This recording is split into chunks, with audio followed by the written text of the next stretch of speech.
Azərbaycan Rusiyalı turistlər üçün yaşayış xərclərinin əhəmiyyətli dərəcədə azaldığı xarici istiqamətlər sırasında yer alıb. Onlayn bronlaşdırma xidmətinin son məlumatına görə Bakıda otellərdə bir gecəlik orta yerləşdirmə qiyməti ötən ilə müqayisədə 17% azalaraq təxminən 6000 rubl təşkil edib.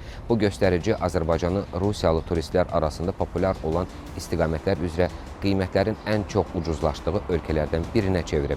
Statistikaya əsasən 2026-cı ilin yanvar-aprel aylarında Azərbaycana səfər edən turistlərin təxminən 30%-ni Rusiya vətəndaşları təşkil edib. Həmin dövrdə ölkəyə dünyanın 175 ölkəsindən ümumilikdə 658 min turist gəlib ki, bu da ötən ilin eyni dövrü ilə müqayisədə 10,5% azdır.